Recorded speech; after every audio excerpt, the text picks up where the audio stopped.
I'm pretty confident because I think the Ravens have the ability to beat you a couple of different ways. We know that they set the team record for rushing this year, but they can also beat you in the passing game. Lamar Jackson, 36 touchdown passes to only 6 interceptions. He's going to be the runaway MVP. So I think one of the things that we were looking for from him coming into year 2 is how he would improve as a passer. And I think we've seen that Lamar Jackson can beat you with his arm as well as his legs. When it comes to the Tennessee Titans, what their game plan has to be is Derrick Henry running the football, touching it 30 to 35 times. If they're not able to feed Derrick Henry for any reason, then they don't have a chance to be able to put up points with this Baltimore Ravens offense. So for me, the complexion of the game is really what it all comes down to, because if the Baltimore Ravens get out to an early lead, it's going to be hard for the Tennessee Titans to stay with that run game, and you're forced to rely on Ryan Tannehill to be a volume passer, and I don't think that's what Mike Vrabel wants from his team. I agree 100%. You're talking about two teams that both want to be physical. One, I think, is more physical than the other, and that being the Baltimore Ravens, because they have the better rush defense. They have the better offensive line up front. Now, you can say Derrick Henry might edge out Derrick Henry's the best running back. Yes. But the Ravens probably have the better running game. Exactly. And so when I look at what both teams have to defend, who am I scared of most? I'm scared of that Baltimore offense more than I am the Titans offense. Looking at the Titans defense, they better be alignment, assignment, and technique sound. Because if you don't contain not only Mark Ingram, but the guy who you talked about being the runaway MVP in Lamar Jackson, you have absolutely no chance of beating this team. And then on top of that, we talked about all offseason. I'll just talk about myself. One of the things I wanted to see him do, throw the ball better. And he's done it.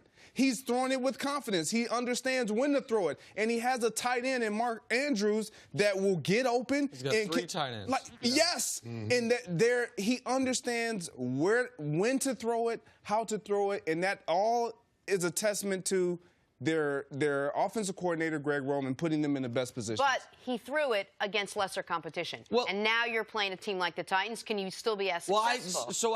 The Titans, to me, their real strength is their actual offense, because Tannehill was so good once he came in, and Derrick Henry's been sensational. I don't think the Titans have a great defense. But you're alluding to something I said yesterday, Jenna, which was the way for the Titans to win the game. And I want to address that here, actually, because, man, my experience yesterday was wild.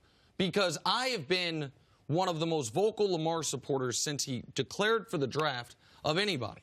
I sat right across from Jenna and said, I don't understand why he's not discussed his top 15 pick. I think this guy, I thought it would take longer than it took, but this guy can be a franchise quarterback in this league, and I agree with the whole world. He's clearly the unanimous MVP.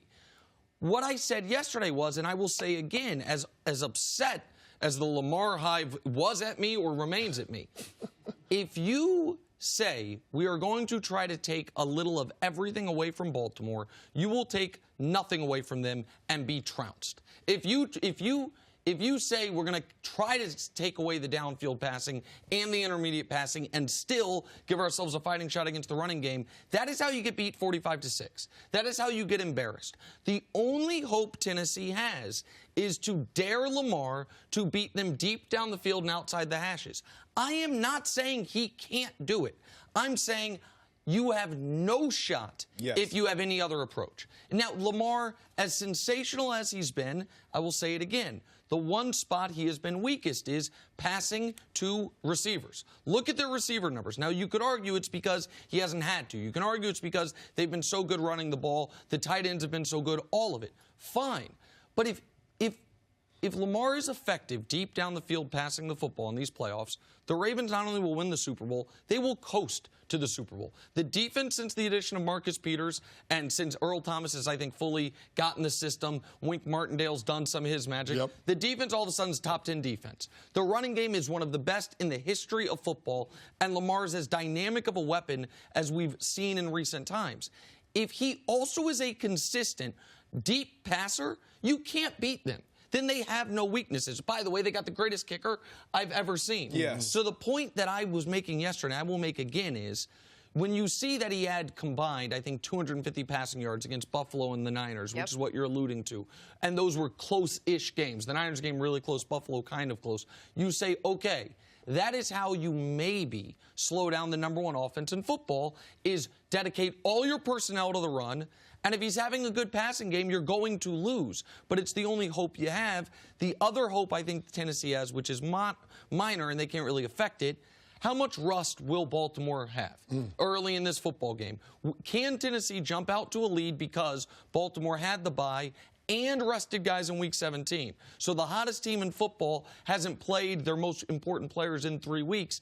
Tennessee's only hope is that they're a little rusty. They get out to an early lead. Maybe Lamar goes 3 and out on the first possession. All of a sudden it's 10-0, and now you're playing a Titans brand of football.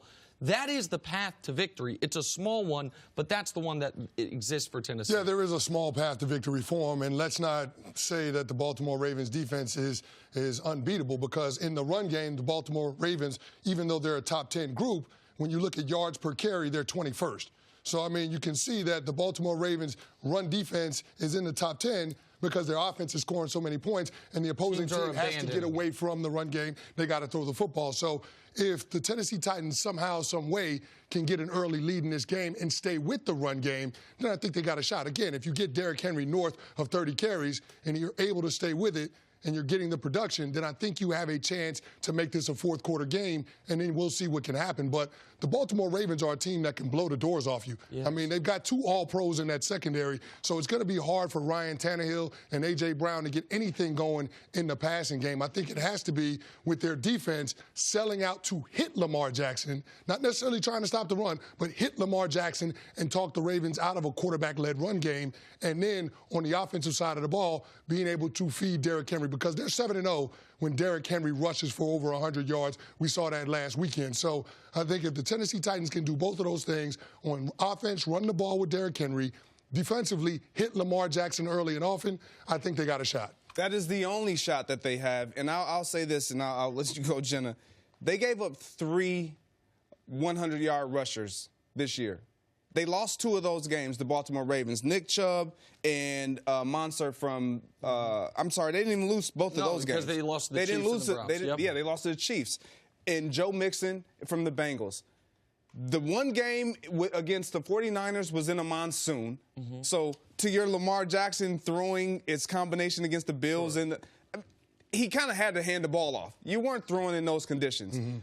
The Titans' only chance is to just rely on Derrick Henry and run him until he has nothing left. That is their only chance, because Ryan Tannehill, as you mentioned, those guys on the perimeter guarding your guys are better. It's the Ricky Williams Miami Dolphins playoff game plan from 15 years ago. 42 carries, and just see if he can just heat up the clock and win the football game. It's a very, very slight path. It's their only path. Thanks for watching. Subscribe here to get the latest from the show. Also, be sure to check out more of the best clips from First Things First, or go watch a few segments from our other shows on FS1.